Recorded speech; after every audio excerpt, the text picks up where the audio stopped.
everyone. If you are new to our station, this is Mike and Wanda from Chew on This Travel.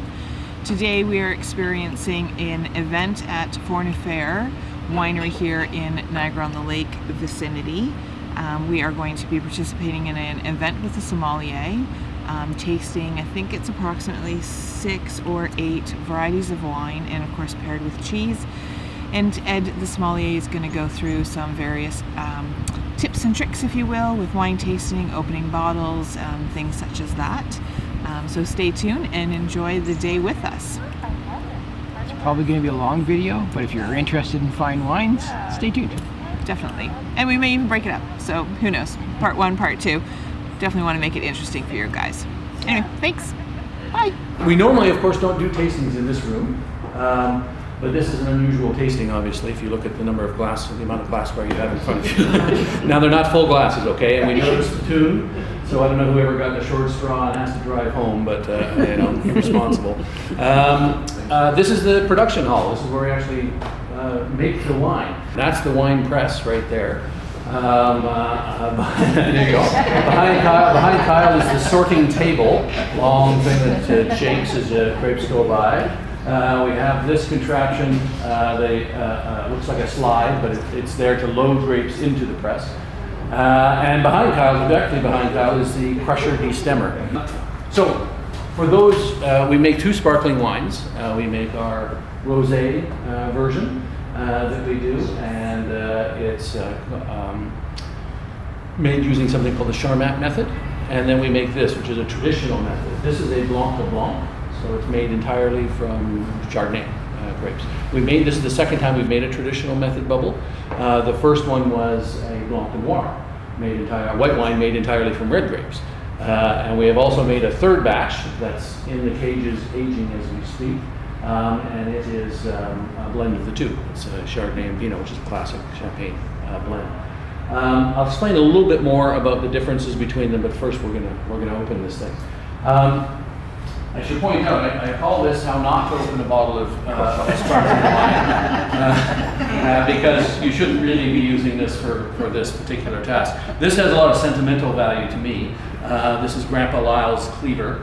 Grandpa Lyle is 97 years old and still driving, terrorizing a small town of Carroll, Ontario. But when he was a boy, this hung outside the chicken shed. And so when his grandmother said, go out and get dinner, this is how they met their end. And I love it. For those who don't know, what savoring champagne, the tradition kind of is supposed to have started during the Napoleonic Wars, where soldiers fresh from the battle, victory on the battle, couldn't wait to get into their bubbly, so they took their sabers out and just and then poured the wine. That's almost certainly not true, but it is a fun thing to talk about. So when you're going to savor champagne, the first thing you need to do is move away from a lot of glassware and people's. All right, that's nice. Go. So again, what we're going to do here is you take off the cage. As soon as you do that, you got to keep your thumb on top because it's a loaded weapon at this point. There. And you don't use the sharp edge for savoring. You use the blunt edge on the back. You can even buy a very expensive thing, a Sabre de Champagne, which is a specially built sword for this. It's very fancy. It has tassels on it, a couple $100. But its blunt is duller than any butter knife you've ever had. The back of the cleaver works really well. And the trick is to hit the collar here, and if you hit the collar right, then that cracks all the way around, sends that shooting off, and voila, you have a spectacular way of opening a bottle of wine. If you do it wrong, you make an enormous mess and a bit of an ass of yourself. I've done it wrong many times. So we're going to try it this time, though, and see how I do. All right?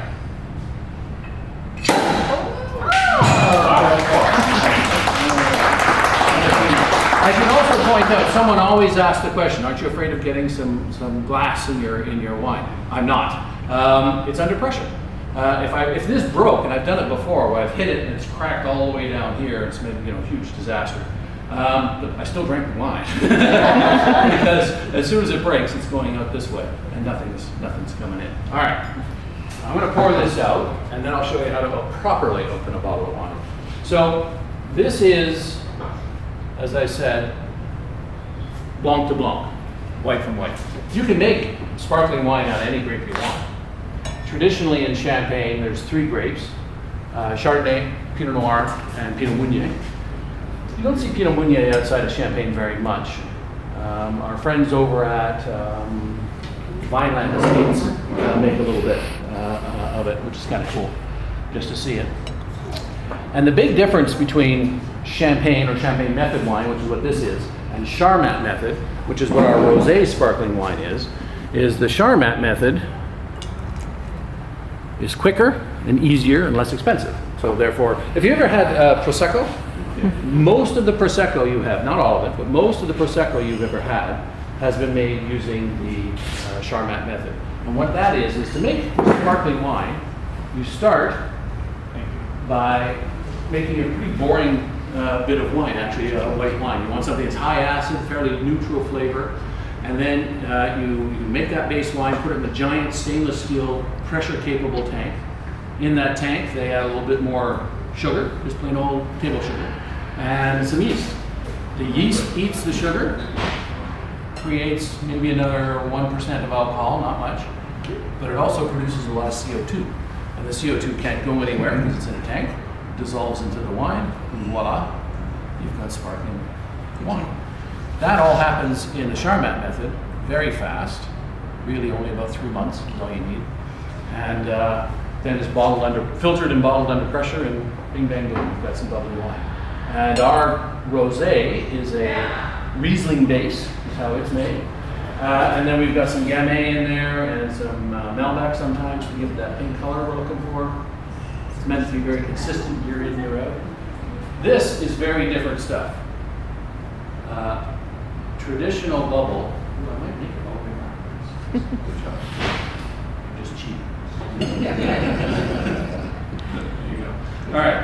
So traditional bubble is made in a very different way. You still start with that same kind of boring wine, actually, that high acid, fairly neutral flavored wine.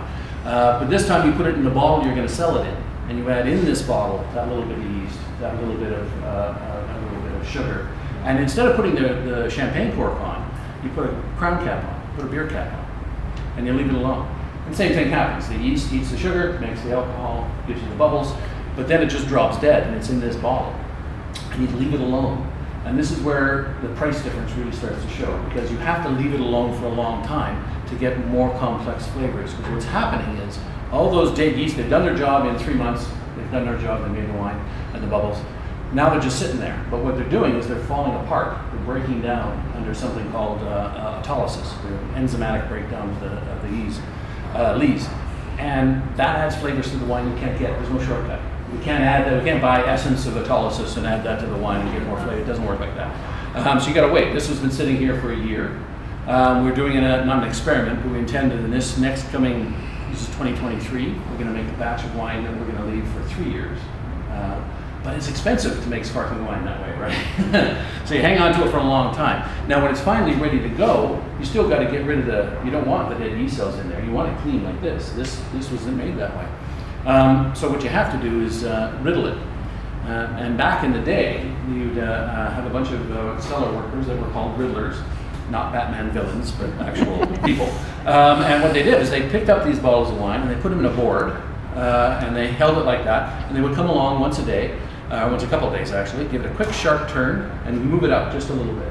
And turn, move it up, turn, move it up. And after about a week and a half, 2 weeks, maybe even a month, depending on how many you have to do and how many guys you got working, it becomes sur point. It gets like this. All those dead yeast cells have fallen down now to the bottom of that beer cap. Then you pick that up very carefully, put it in freezing brine, turn it up, open it, and disgorging, as that's called, shoots out that plug of ice and dead yeast cells you don't want. Then you top it up. That's something called a dosage. Because you've lost a little wine, you add it back, usually the same wine. Add it back a little bit, put in the normal cork we're used to, and voila. That's why it's so much more money. It's expensive business. And there's lots of ritual, of course, about how you open everything in wine. Yes, sir? What did they do before they could freeze? Well, they could free that. This is incidentally, it was Madame Veuve-Clicquot. You've heard of Veuve-Clicquot champagne with a yellow label on it all the time. She's the one who really figured it out. Champagne and port wine are both really children of industrialization. It's a very industrialized wine. We do spend a lot of time talking about how natural wine is and all the rest of that. Champagne and sparkling wine is actually really an industrial product because it takes a lot of effort to get it right. And what they did in the old days with Madame Clicquot is they freezing brine, just the way they used to make ice cream. Okay. You know, ice cream, they put some salt and rock salt on top of a bunch of ice, and that would work. Today it's freezing glycol. It's more efficient and all the rest of that, but yeah, it's basically the same process, no different. And you want to open it the proper way, quote unquote. As long as you get the wine in your glass, you've opened it the proper way. You take the foil off as I've done. You tip this down, and incidentally, the number of turns is 7. Yeah. It's a weird international standard. I think the French, no matter where you are in the world, if you're making sparkling wine, it's 7 turns to get it open.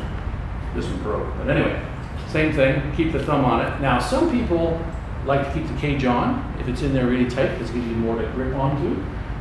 You will sometimes also see people put a cloth on top of a napkin and do it. I like usually to take the cage off myself. And again, if you're a fancy sommelier, you're supposed to hold the cork and turn the bottle. It's how you don't wrench the wine that way. You hold the cork and turn the bottle. And with your hand, or rather your thumb, in the pump, which is the bit on the bottom. There you go. It's a rather slightly rude thing where it's supposed to sound like a nun's fart when you do that. You don't want to. If you do an F1 racer at the end, you shake it up and boom, you do that. But if you're being fancy about it, you just spend some don't money on something you want to open and keep all the wine in the bottle. Anyway, and that's how you do that. All right. Finally, all that lathering on. Try the wine. Tell me what you think. So this is our. We've been making sparkling rosé for 5 years now, but this is only the second attempt at the traditional method. Yeah. Now keep in mind, I'm not the winemaker, so you're not going to hurt my feelings if you don't like it. I promise. Edward, that is clean. There we go. So this first wine, I would suggest goes particularly well with the creamy brie-like cheese that you have to your left. The first cheese on the left there. I would say try that one. Think about this. This is a bone-dry wine. There is 0 dosage added to this wine. We just topped it up with more. What you do when you're actually doing this, you don't. We're disgorging it with the glycol. You take a few bottles at the beginning and you empty them completely into a tank, small container on top, and that becomes your dosage, or to top it back up. But there was no sugar added to this one. This is 0 or root nature wine, and that's actually kind of a hard thing to get right because it doesn't taste sweet, but it's also not really sharp, is it? It's quite round feeling in the wine, and that's Renee, our winemaker, doing a good job. And is this the same vintage you had over the yard? Vineyard? Yes, it was just earlier this year. Yeah. Yes. Yeah, earlier this year. Yes. The first, I should also point out. So this is the second time we've made a traditional method sparkling wine. First time we made it. When you make the wine, like I said, you make the base wine. It's all boring and all that stuff. You put it in a bottling truck. We use a mobile bottling truck comes by. So we get them to come and do it. I bottle it for it. They put the beer cap on for us, and then we load them into cages. And one cage holds 500 bottles. And then you just have to put it away and leave it alone, like I said, for about a year for that. So the first time we made the traditional sparkling wine, we did 4 cages. So we made about 1,000 bottles, not much. And that was the Blanc Noir from red wine, red grapes. And that sold out when we finally sold it. It was gone. We didn't make it to Thanksgiving. We did oysters out in the vineyard over here. It was good fun. So the second time we did it, we made 8 cages. That was this one.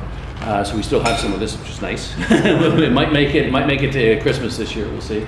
And the last one we did 10 cages, So keep adding just a little bit more each time to see how it goes. And this year we hope to make again about 10, but I want them to put another 2 cages aside that we'll just ignore in the cellar for a couple more years to get more richness and see if that works. We'll give it a crack. So neat stuff, huh? Now, the next 2 wines we're going to talk about are rosés.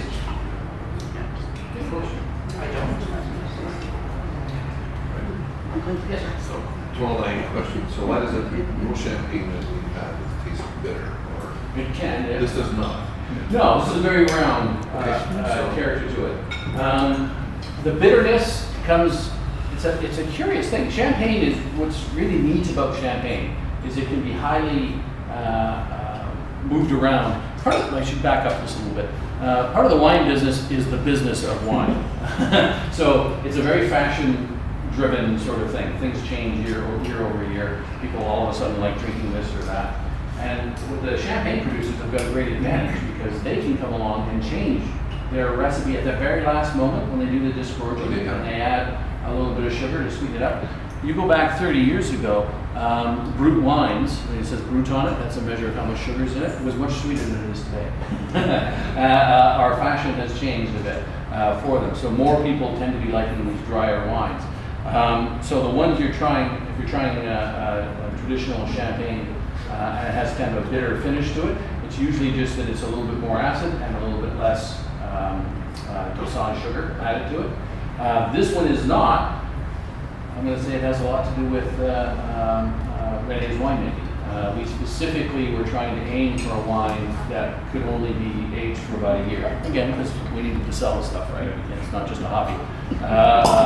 This is glass number 2. And doesn't have to be big. Okay. So we designed it, if you will, to be rounder and softer and easier to drink. That one we're going to set aside for a couple extra years. He's not going to make that big. That's going to be a separate. It's a giant pain in the butt for him, actually, and it's all mostly my fault because I keep pestering him to do it. But he's going to have to make a smaller sub batch with better acidity and all the rest of it because that will help it age longer in the bottle. So, all right, we're going to try some rosés now, and so much of wine, at least in North America, at least in Canada, the way we approach wine and the legal things around wine are based on the French model. So where are we starting here? All right, so you keep going that way and I'll go this way. So we've got 2 rosés. Sir, you need to swap. Pardon me, everybody. Oh. He's in the first class. I need to move this around. Oh, I'm sorry. I thought you meant the second glass over. There we go. There. Can I ask you guys to switch your glasses over? Sorry. My apologies, Ed. That's all right. There we go. Oh, you're doing it. Something like that, eh? Yeah, you gotta switch those 2 around. Sorry. Something like that. A lot of glass around the table here. So, again, if you're in France, under French law, you want to make a rosé. What you have to do is take red grapes, crush them, and then remove the skins sooner or later. That's kind of up to you as to how fast you do that. And then you make you bleed off the wine off the tank, and that's called the Sommelier method, bleeding method. And you're not allowed in France to blend a red wine and a white wine together and call it a rosé. Can't call it a rosé. If it's a rosé from France, there is one exception. I'll get there. If you're making drinking a rosé from France, it has not been a blend of red and white wine. If you're drinking a rosé in Canada, or for an affair that says I'm a rosé, it is a blend of red and white wine because we're allowed to do that here. We don't have those same rules. So it's kind of an interesting thing. And we are doing both. We're trying to live both ways here. So the second wine in the glass, the one that Kyle was pouring out, is a little darker in color. And it is a 1 grape variety, Gamay, and it is a Sommelier method. We harvested the grapes. We let them sit for about 12 hours. When we crush them and they just sit in the big tank for about 12 hours, we get a little bit of color out of them, a fair bit of color in this case. Then we bled off about 1,000 liters, treated that like a white wine, and voila, we have the Gamay Rosé. This guy, the one I'm pouring, is a blend of Chardonnay and Riesling, but it's also got Pinot Noir and Malbec in there, giving it the color. Now what I want you guys to do, just tell me if you think, oh, I'm gonna have to open another one. Where am I? Yeah, I will. There you go. What you think? They're obviously very different wines just by looking at them. There is, as I said, one exception in France for rosé wine, and that's again back to Champagne. In Champagne, you can, if you want to make a rosé Champagne, at dosage, you can have a pure white wine, and then at dosage, you can just back blend in some Pinot Noir and wham, you get a second wine, and that's allowed. But in Provence, Provence is the area of France that is most famous for their rosés. Those wines are all made with the same method. So we've got two rosés in front of you. They're quite different animals. It's better. I would argue. It's more full of flavor, if that's the right way to describe it. Okay, you taste.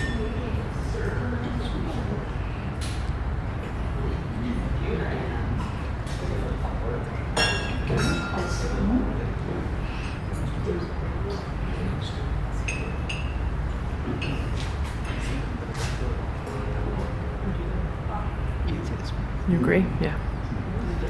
Now, having said that, now that you know that this one isn't allowed, is illegal in France, do you like it less or more, or the same, or different than this guy, who would be allowed in France for it?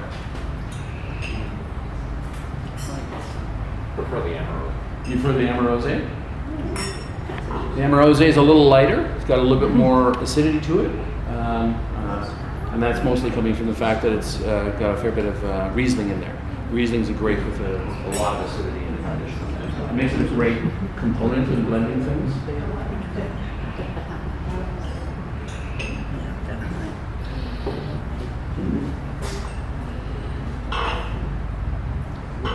Now, you guys are all knowing this is anyone's first glass of wine they've had, right? Well, not first glass of wine, the first time doing anything like that. Oh, okay, cool. Now, have you ever done like how to be a fancy schmancy wine taster? So, I'll give you the 30-second how to be a wine snob if you like here. Because it does make a difference. Because I don't know if you guys noticed me doing the Slurpee thing there. So the Slurpee thing is important. So again, traditionally, I'm a sommelier, so in a restaurant setting, I'm the one who's bullied you into ordering the second most expensive wine on the list, instead of the second least expensive wine on the list. And so you've ordered your wine, and I brought it over to you, and I poured you a little bit, and you smell it, and you say, oh, it's fine, or it's not. And what you're doing there is trying to see if it's been corked, is the expression, right? But then the swirling is useful.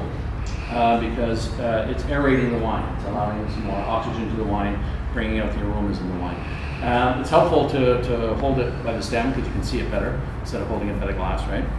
That's right. If you can hold it by the foot, you look even snottier. If you can do that. If there's a fireplace nearby that you can lean on, okay, and then when you smell the wine, it's important when you smell the wine to think it's something poetic to say, like. Violets at midnight. I genuinely had a sommelier say that to me once. Awesome. I don't know what midnight versus 6 a.m. how that tastes and smells it. Anyway, so again, you're smelling the wine, see what it smells like. But this tasting part is kind of the Slurpee business is useful. So you get some wine in your mouth, and you tip forward, and you reverse whistle. You just suck some air through the wine and demonstrate.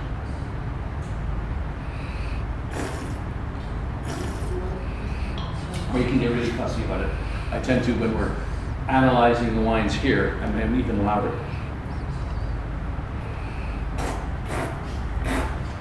Now, it's not cool. Your aunt is telling you that's not how you drink your soup, okay? But it makes a huge difference to how things taste. It's not called slurping your wine. It's called venticulating the esters of wine. Venticulating the esters of wine. Say that at a cocktail party and no one will talk to you. So what you want to do, you tip forward, like I said, you slurp through, and what you're doing is you're volatilizing all of these elements in the wine, and you're throwing it back to your soft palate, where your brain's doing most of its thinking about what things taste like. And it's a little bit, if everyone remembers what a newspaper is, it's a little bit like reading a newspaper with a magnifying glass. The information's exactly the same, it's just bigger. You get a big hit of the flavor from it. So that's very useful between the two. Was there a favorite, again, between the two wines? You like this guy, you like the Amarose first, the first one. Anybody else? I like how this one smells better, but I like how this one Tastes better. There you go. You guys, anyone? The second one? Second one. The second one to me also, this is going to lead into our next little experiment. Oh, forgive me. Can you please go get the salt? Oh, where do you little jars and all kinds of things in the cabinet? It needs to be the sea salt. So this actually kind of leads into our next little experiment that we're going to do here, and that is texture in wine. Because you see, wine geeks often, myself included, talking about, well, the texture of a wine. It's a full wine. It has hard tannins or it has soft tannins. How do you discuss texture in something that's liquid? And it's like when people always say dry wine versus sweet wine. It's all wet. I don't know, it's a hard conversation to make it go the other way. So I'm going to start pouring out our two mystery wines. Now, what I should point out, we have wine A and wine B. I'm going to pour them out as Cal gets me another prop. And feel free to smell and taste the wine if you want a little bit. Make sure you leave. We have some of both to compare. Now I'm going to pour them out this way. Do we shout it out? You betcha. Well, it's a foreign affair wine, I'll tell you that much. And here's the fun thing. They're both actually the same wine. But there's a difference. They're the same wine. Wine A and wine B are the same wine. With the rosés that you just served, was there a preferred pairing that we should have tried? Oh, forgive me. There's a cheese there that's called Le Douanier. It's the one with a little line in it. It looks like it might be a blue cheese, but it's not really. Yeah, that guy. The second cheese to your left as you're going. Now, what's neat about Le Douanier, it's Canadian, it's a Quebecois cheese near the Vermont border. And I don't speak French. I've got the kids in French immersion school. They're much smarter than I am. But a douanier is a border patrol officer. I guess the American security guys travel across the border and enjoyed the cheese so much and so often that they named the cheese after them. But the douanier is a French cheese called Mombier, and the douanier is a Canadian version of Mombier. So it's a washed rind. The blue in it isn't a blue vein like it is in the Roquefort or something. It's actually an ash, so it's not a blue cheese at all. We all taste very, very differently from each other. Have you ever heard the expression a super taster? Anyone heard this? Mm-hmm. So there are super tasters in the world, and it's a physical distinction. It's people with more taste buds on their tongue than other people. And people often, when I start discussing, they say, "Oh, you must be a super taster." I'm not a super taster. I've tested. I'm not. Super tasters hate black coffee, and they have to have lots of cream or sugar in black coffee because they taste so strongly those bitter things. I'm a black coffee kind of person. It has nothing to do with that part of your life. If you like the combination, if it hits you right, then that's the right combination for you. And if you don't like the combination, then it's not the right combination for you. It's really that simple. And don't be fooled. Yes, there's lots of, like I said, snobbery around wine. It's just the way it is. So here's one of the problems, the inherent problems with wine. These folks just said the 18 Cab Sauv, they loved it. We aren't like beer, unfortunately. No. We're stuck. We made as much as we could that year of that particular wine. If that's the one you absolutely love, buy a bunch because we ain't got no more. When it runs, beer guys are very different. The beer producers, when they find recipe that really works for them, all they got to do is buy some more grain and be good chemists. We often think of you see all these craft beer guys, you know, and they all got like long beards and ponytails, think they're hippy dippy, trippy kind. They're not. They're absolutely not. They may look that way, but they are chemists. They are stone cold scientists, those guys. Because they have to be. That's how you get consistency. They can make that same beer. Guinness tastes the same today as it did 100 years ago. And will taste the same 100 years from now. That tastes different in Ireland. Well, that does exactly. And it'll continue to taste different in Ireland. Now, wine guys, very different sort of situation. Rene, this coming year, 2013, this is his 20th year making wine. So he's been at it for 20 years. That's a career, man. But he's only made 20 batches of wine. You know? Each one is different. That's weird, eh? Every single one is different. And so we're the hippy dippy trippies because we have to taste it every year, make decisions. How long does he leave it in barrel? How long does he leave it in tank? How long does he leave it on the skins when it's fermenting? All of that affects everything. In fact, growing the grapes right now out in the vineyard, how are we growing the grapes this year versus last year? That makes a difference too, significantly. And each year is different. The winter before, brutal. We lost a significant portion of our vineyard, our main vineyard up top. So we've got about 40 acres on top of Moyer Road. It's the old vineyard, and there's another 8 acres behind us.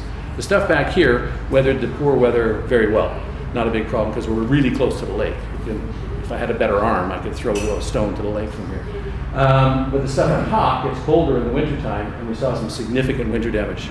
For instance, there's some Sauvignon Blanc in the shop right now. If you like it, enjoy it, because there ain't no more. The Sauvignon Blanc all died. So back to the weather this year, we replanted this year, and this is excellent. We're getting rain, we're getting sunshine. It's a very good, you need, we won't see fruit from the vines we're putting in the ground until year 4 probably.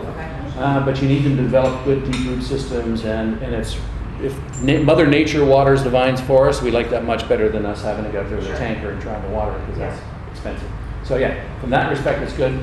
We're not too worried about disease pressure right now, mold and mildew. It hasn't been a big problem yet. If this temperature continues, and if it just rains and got cool, that'd be one thing. But if it gets humid, stays humid, which it has been, so we're expecting to see some pressure, as I say, soon. So yeah. And then what do you do about it? Copper sulfite mostly. So copper sulfite's allowed under organic viticulture. You spray it, it's an anti-mold mildew thing, and away you go. It's a liquid spray? Yeah, it is a liquid. Okay. It's a powder, but you have to put it in a sprayer to make it work. Okay. All right, now we've got 2 wines. Not for you. No, I'm kidding. I'm in charge of logistics. There you go. Now, we've got 2 wines in front of you, wine A and wine B. What I want you to do, like I said, I'm not tricking you too much, a little, but they are exactly the same wine, guys, but you've got wine A and wine B in front of you, so the color should be the same. Incidentally, I'm not a good judge of red wine color too much, as I am red-green colorblind. Yeah, I have a tough time when people talk about particular hue of red or something like that. Anyway, but smell the wines, taste the wines. I would smell them both first and then taste them both first and see if he notices what's the difference between them.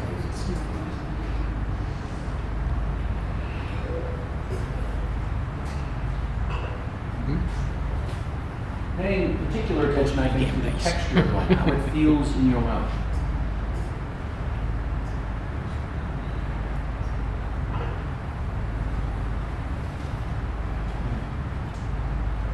Not to put any pressure on the ladies in the room, but ladies not only smell better, but you smell better. Women generally have a better sense of smell than men do.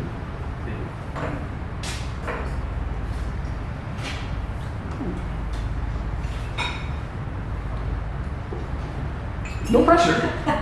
Like I said, this goes back to the thing. Like I said, there's no. That's fine. You know that. The newbie's got the better answer almost always. Okay. I should also point out the fruit flies have come back, so keep an eye on your glasses. Which food are we supposed to eat this one? Not yet. I want to eat in a second here. breakfast. Yeah. Do you guys find a difference? Let's ask that question. You do find a difference? I do, yeah. Do you find one being a little sharper and one being a little softer? Yes. Which one's sharper? A. A is a little sharper. B is a little softer. Yes. So this is a textural thing, because like I say, it's exactly the same wine. What do you think the difference is? Because there is a difference, obviously. Both did not open. No, same wine. How long it was? How long is cork? Open.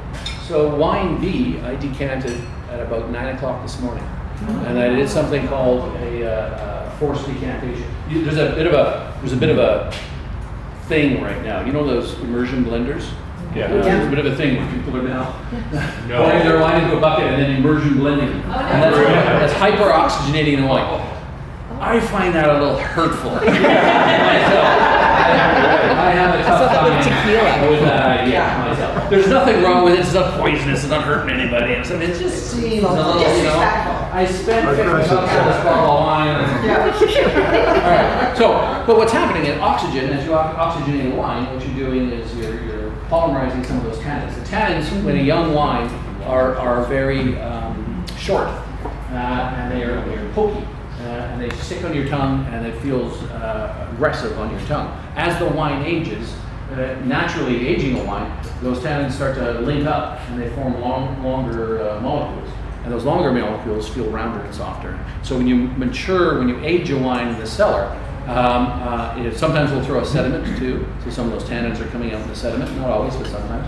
But they're forming these longer chains, and they feel rounder and softer. And then you get much more of a bouquet out of the wine too. You get much more of what they call tertiary aromas. Right now, on wine number A, or letter A, that one I pulled the cork just before you guys got here. All right? But when you smell that wine, you get more fresh fruit kind of notes to it. The second one's maybe a little softer, and what we're doing by doing this hyper decanting, and I'll explain what I did later, you're getting a little softer aromas from it. Now, it's not the same as bottle age. When you decant the wine for a long period of time, you're making it the palate. Texture is mostly what you're changing. You're not really changing the aromas too much. It makes it a little softer, a little rounder, but it's not exactly the same thing as having a mature wine. A mature wine, there's no substitute for it. There's no shortcut for it. If you want a 10-year-old bottle of wine, you've got to buy it and put it in the cellar and wait 10 years. And I love mature wines, but it isn't mostly what I drink. Most of the wine I drink ages on the car ride home. I take it home, my friend's house, whatever that is, right? And then you drink wine. This is how it works. And those young wines have a very different flavor than older wines. And you can cheat it a bit, like I said, by doing this decanting it for some time. If it's a young tannic wine, and I'll do the reveal now. I was going to say, that tells me yeah.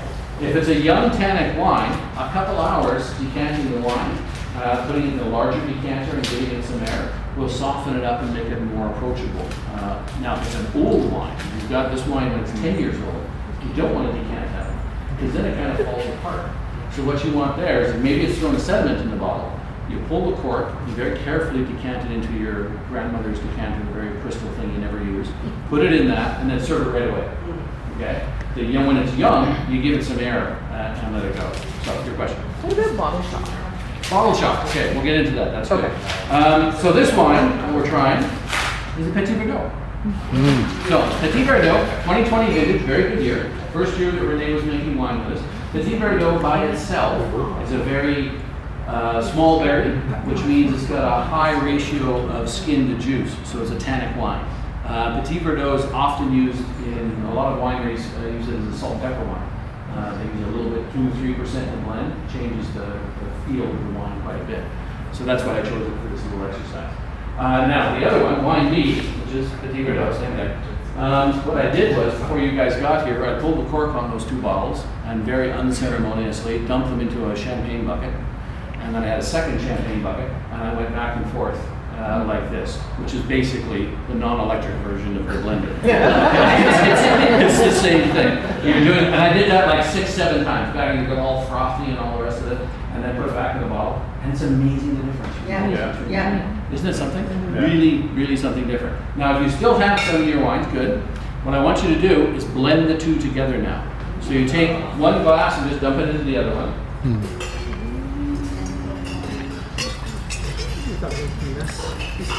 And in that, now you've got your blended wine. Hang Can't on, waste you a need drop both here. glasses again.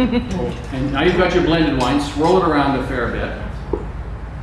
I want them to be equal. And now, pour half of it back in the other glass again. Okay. This is quite the Method. This is too much like chemistry class. I don't think I like this. Right. So now you've got 2 glasses of wine that are the same wine. Right? Here you go. Yeah, should be. There you go. Now, you've also all got a small container of salt. Do we? Yeah. Yes. All right. Grab a pinch of salt, and in the right-hand one, add that pinch of salt to the wine. No, just the one. And then swirl it around. Get it dissolved. So this seems blasphemous.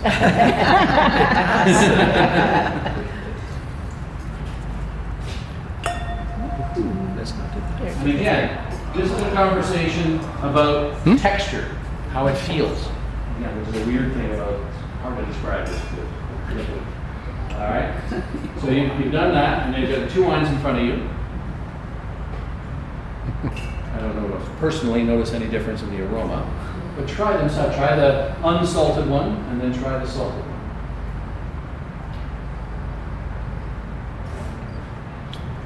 Not paying attention to the salt necessarily again, but the texture of it. How does it feel in your mouth? You're not liking the salted one? One can taste the salt. Maybe it's not the salt. You can't reach. Did you dump the whole salt thing in there? No, I just did a couple of grains of salt. You notice a difference? Put too much salt in, maybe? Here's the deal. So the salt kind of drops the perception of tannin out of the wine. And the reason I did this is you never put salt in your wine. But what do? You eat a piece of pate. Okay? The pate that we have there, that's a rillette, a duck rillette. And what does it have? It has a lot of salt in it. Same with cheese. Why does cheese go so well with wine? Because there's a lot of salt in cheese. And a young red wine, tannic red wine, up against a hunk of cheddar, all of a sudden tastes fantastic. Completely different flavor. And the big part of the reason is you've got that salt in there. And salt's really important for our perception of how wines taste. Yes. Does anybody else suffer from the red wine headache or something like that? And it changes over your life. So some people... Yeah, people used to say to drink the red wine because I was not someone who would drink. They would say to drink red wine because it would take away my headaches. And it kind of did. Oh, there you go. Until the next morning. But yeah, now that's changed and I right away. Yeah, and it flips for some people. Some people in their youth are fine with red wine, and in their as they mature, then it's not so good, and then it gets better again later. My mother-in-law had that very kind of issue like that, massive headaches and all that. And it goes the other way around for some people too. But for those who do have a problem with it, it's most likely a histamine reaction. And so the short answer is you could take an antihistamine, but stay away from the garden tractor. No heavy equipment because it'll knock you out. Most likely it's histamine, and the histamine is part of the tannic structure of the wine, and it's contained mostly in the red, the skins where all the color comes from. Because of course, the reason you could get Blanc de Blanc, or Blanc de Noir, I should say, that we had the white from red, is Pinot Noir is a red grape, but we made a white wine from it because we harvested it, crushed it, removed the skins right away, and just had the juice. So if you want the dark color, you need the skins. Now, all grapes are not created equal. Cabernet Sauvignon is one of the more heavily colored tannic wines. Pinot Noir, Gamay are on the light side. So you might do better with Gamay and Pinot Noirs and still be okay. Some people are. And some people are so sensitive that Chardonnay, barrel fermented Chardonnay, will mess them up. They'll have a headache problem with that. Because oak, one of the constituents in oak is tannin. And if you're fermenting your Chardonnay and aging your Chardonnay in tannin, it's drawing some of those, not from the skins now, but from the wood, and then you get the reaction out. That can happen. So try the unsalted one if you like with the rillette there. I think that's a pretty good match. Now, the next one we're going to talk about is our. Does anybody have our whiskey barrel? Every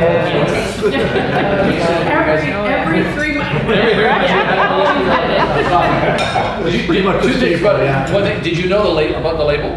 No. It's a wooden label. It's actual wood. It makes no effect whatsoever on the taste of the person wine or anything like that. But we decided, because it was all about the whiskey barrels and wood, we decided we'd put it in.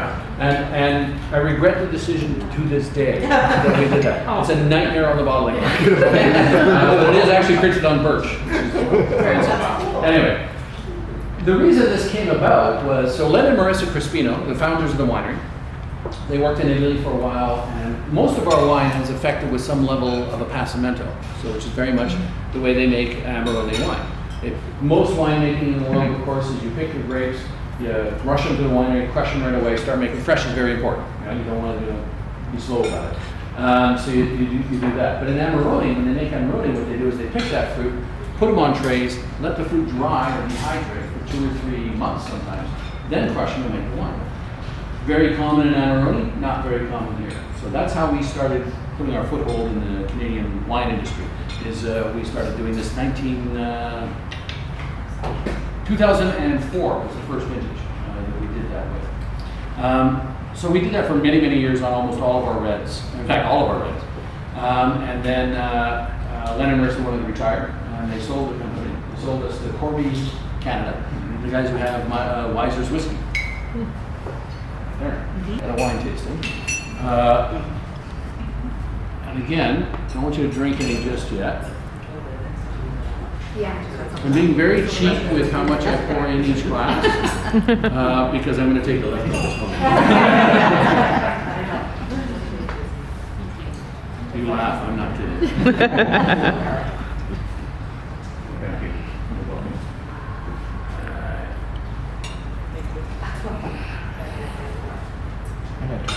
What's that? You're not driving.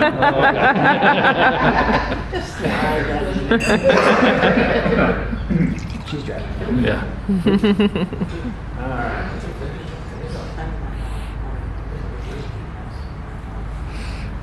Now you certainly don't have to. No, you don't have to drink any of it. But it is interesting to see. So here's what I would suggest, guys: is smell the whiskey barrel wine first. I moved on. And then, because it doesn't smell like the Petit Verdot, it doesn't have that same, there is something else going on in there. And one of the flavors we're getting out of these old whiskey barrels is we're getting a lot of caramel from them. And it's interesting too, because they're really old barrels. Like we can see them right there. Those barrels out there are like 2016, 2015 vintage barrels. So we've had them for about 7 or 8 years, which doesn't mean they've had 7 or 8 wines in them, but they've maybe 18 months in the barrel. You may not know the answer, but what's in whiskey? I don't know anything about the alcohol. What is the base? How do they make whiskey? So that's the other thing about it. Okay, good. So you said caramel, so I'm just wondering what. Yeah, there's no caramel added. Okay. There's no caramel in the whiskey. What happens is you get these kind of caramel flavors from their base grains. If it's a whiskey, it by law must be distilled from a grain. Okay, and you can have multiple grains. So this particular whiskey here is a blend of corn, rye, and there's even barley in there as well. So they basically make a beer without hops, and then you distill that. Brandy is you make a wine and you distill that, and that's brandy for it. So that's the base alcohol for it. So vodka by law has to be made from, in Canada, has to be made from grain or potatoes. But if you make a vodka from grapes, from wine, just a clear spirit that hasn't been aged in a barrel, you can't call it vodka. Dillon's has one they call Method 95. It's a vodka, but they can't call it vodka because it comes from grapes. Interesting. There you go. Now, what's happening? You put these when they put the whiskey in a barrel. They're not putting it in at 40% alcohol like it says on the label. Right? They put it in at 70 to 80% alcohol. So it's really high alcohol. And what happens is it's dissolving and breaking down the lignin compound in the barrel. And that's what's giving it its color and flavor. That's why brown liquors are brown, because they're pulling all these colors from the barrels. And one of the things they pull from it is a fair bit of vanillin. And vanillin is a compound that smells and tastes a lot like vanilla. And our brains can't tell the difference. And you start noticing these caramely notes in the whiskeys. They're coming from that kind of from the wood itself, and that's what's happening in the wine, I think. And then when you smell it up against the whiskey, and don't stick your nose right in the whiskey glass because you'll burn. It's a rough flavor to do. A gentle wafting is the way you want to do it. Oh, wow.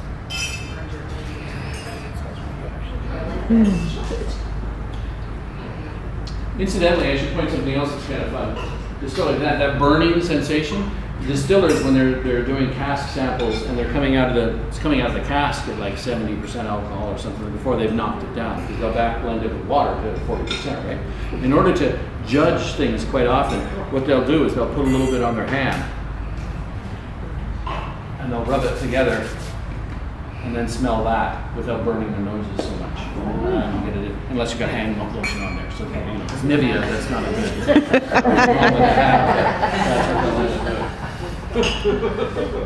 And this is the one for me that goes up against the salami and the candied walnut. That wine works. I think the whiskey goes well with candied walnut, actually. It's one of those whiskey tasting.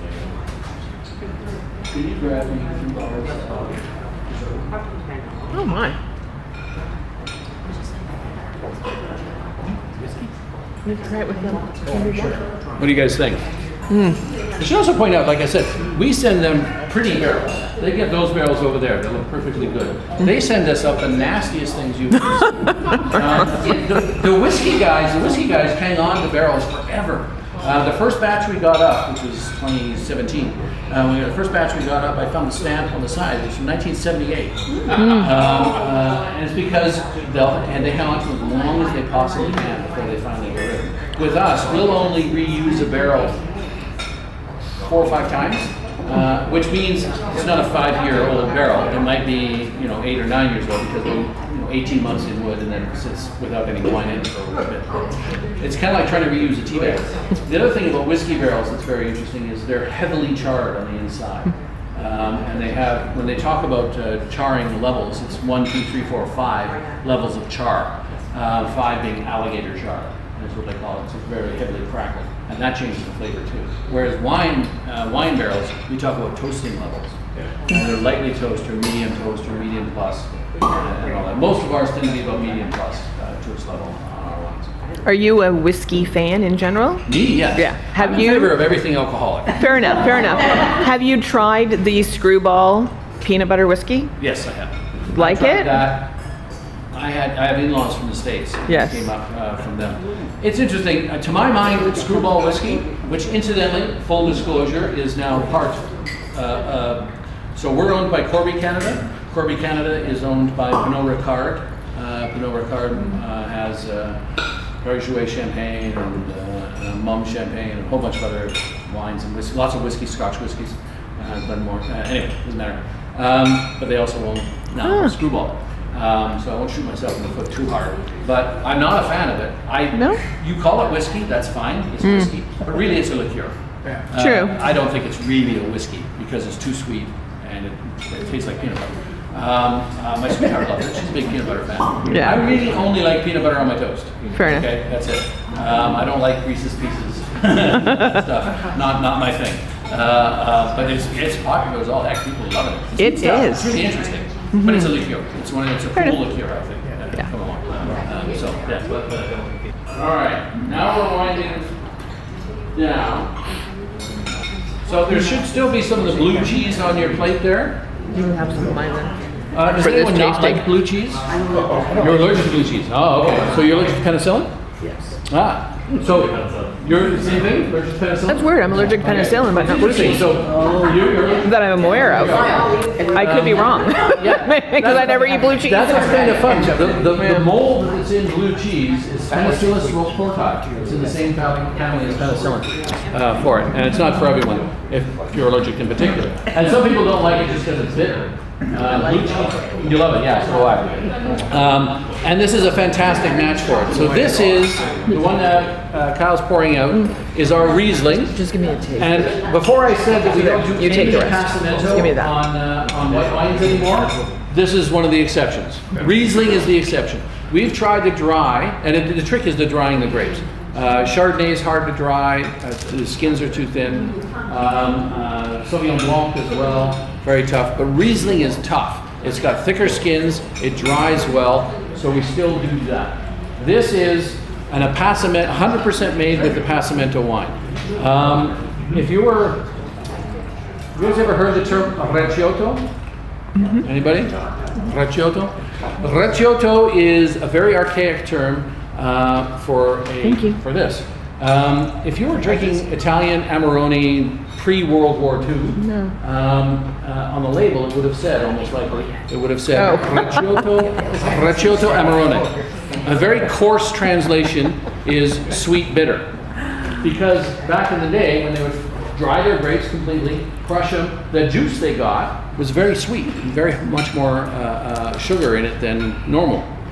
Yeast eats sugar, makes alcohol.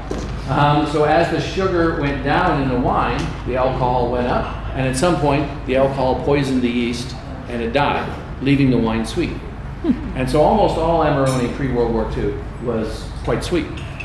Post-World War II, we figured out more about fermentation kinetics, and we can figure out how to do things better, the Mazzi bunch in particular, and they were able to figure out how to get the wines drier, which means more alcohol. They were more alcoholic, but they were drier wines, so they just dropped Recioto off the label.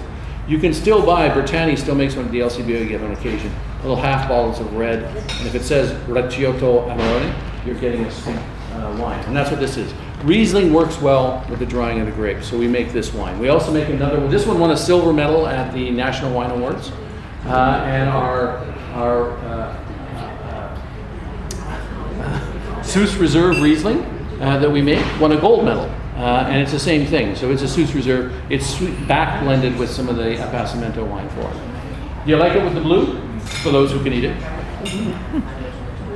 The blue comes from Quebec as well. It comes from the Abbey of Saint Benoit du Lac, which is it's actually a monk-made cheese from it. Compared to ice wine, So why does it taste so sweet? it tastes sweet because, well, it does have a lot of residual. It's 140 grams of residual sugar. It's just sweet. But ice wine's 200. So it's a lot less than that. And it's got tremendous amount of acid in the wine. You like it? Problem is, see, this is the other thing. So when we were purchased by Corby, a lot of our longtime customers said, oh, big nasty corporation is going to buy it and it's going to ruin everything. It turned out to be very, very good. Yeah, I know. I did too. I should point out. And when did that happen? 1917. Oh, long before us, okay. Yeah, so it happened then, and I was one of the people who was really concerned, make my living here. I was really concerned that Corby was going to jump in here and turn this mom and pop place into a disaster. They haven't. They've been very, very good. They've left us alone. And they haven't, that's what we love about it. Yeah, they've left us alone. We're very small. And I think honestly it's because they don't know what to do with us. Like you guys figure it out. Yeah, exactly. They left us alone, and it's fantastic. They let us make really dumb mistakes and continue to do it. And this is one of them. I'm not kidding. Making a dessert wine, foolish thing to do from a business standpoint. Nobody drinks this. I love it. Yeah, we do. I do. I love this stuff. But it's not. This is not something you could put on a spreadsheet and sell to somebody and say, "Oh, this is a great idea. We got to do this." No, it's not. We don't make it very often. We'll make it every couple of years because it'll take us about a year long to sell through it. I don't drink and I'm a big consumer of wine. I probably only drink 3 or 4 bottles of sweet wine a year myself. And I'm unusual in that. Most people drink less. So they let us do that. Corby has also been very good because it's a larger corporation. They see when we need stuff. That press right there doesn't look like much, but that's $250,000 worth of stainless steel and computer components that we couldn't afford otherwise. So it's been very, very helpful. They've left us alone to do what we want It's to do. nice to get the benefits without the. Yeah, no, they've been very, very smart that way, I think. That's very good. So. Now, did you guys have a favorite today? How come you went with this and didn't just make it a ice wine? Why did we do this and not make it an ice wine? Do you guys know what the rules are for ice wine? Yeah. All right, yeah, so to make ice wine, you have to, legally, under VQA rules, in order to make ice wine, you have to leave the grapes on the vine until they freeze and harvest them at -8 or colder. Not for 3 days, that's a bunch of hoo-ha. I don't believe that.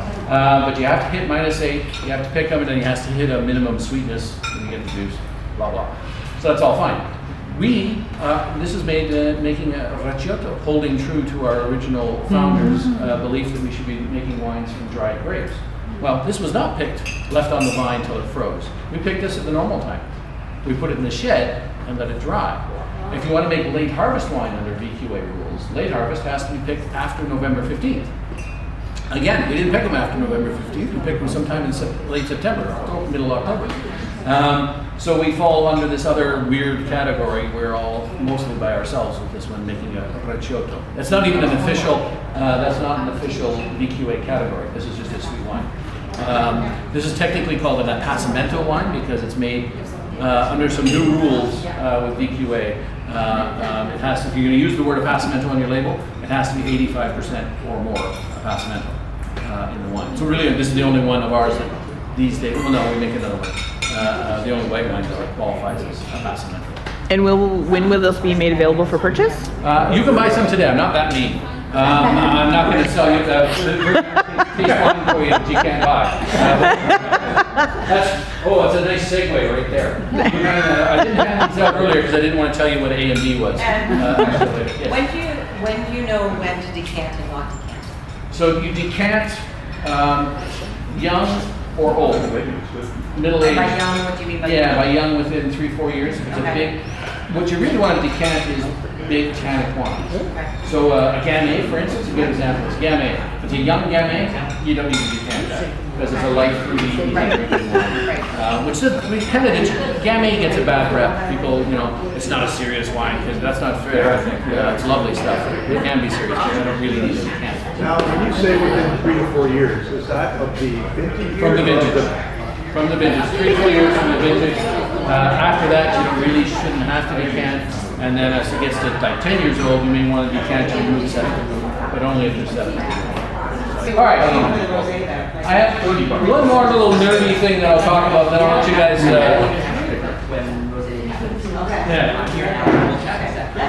I'm going to let you guys. One more nerdy thing to talk about, and that's bottle shock. You've heard the expression before? Anyone? No, someone asked. Yeah, exactly. So there's also the name of a movie, which is an okay movie. Bottle shock is an expression where once you put your wine into bottle, so it's in barrel or tank, and you put it in bottle, it goes through something called bottle shock, where it doesn't show really well, is the expression in wine geek terms. And so what happens is, as you've got the wine, it's been sitting and resting, minding its own business and not bothering anybody, and then you've forced it down through a filter and pushed it into a bottle and pushed the cork in it, and aromatically it doesn't show as well. There's not a lot of good science behind bottle shock, honestly. It does make a difference, I think, because most wine gets filtered these days before bottling. And if you don't filter your wine before bottling, this period of bottle shock is less for it. Yes? Okay, so I'm puzzled because we were at a location years ago, whatever, where they made reference to bottle shock, and they made the analogy of like if you are overseas and you're say in Portugal and you picked up a wine and then you travel home with it on the plane, to let it sit for X amount of time because of bottle shock.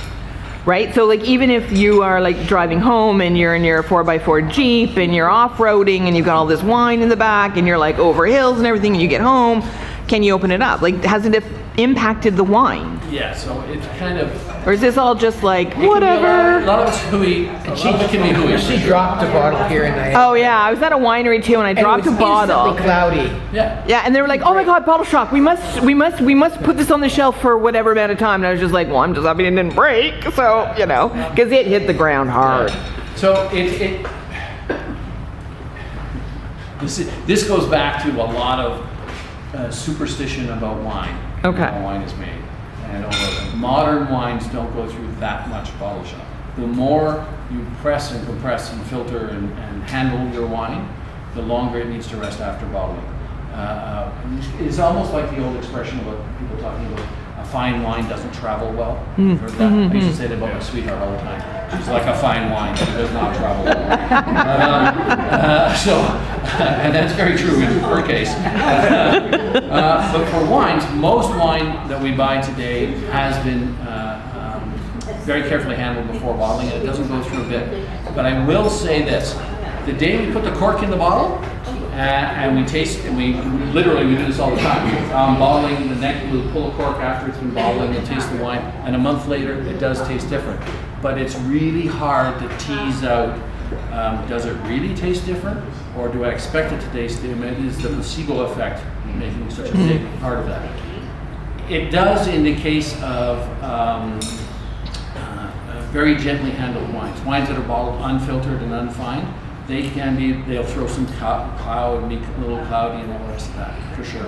And wines that are taken from an estate, if you ever find yourselves in the market, you win the lotto and you decide, I'm going to go buy some wine at auction, and I'm going to buy a bottle of 1952 Lafite because it's a very special year to me and all the rest of it. Be very careful about the provenance of that wine, because how you store the wine over time does have a very enormous impact.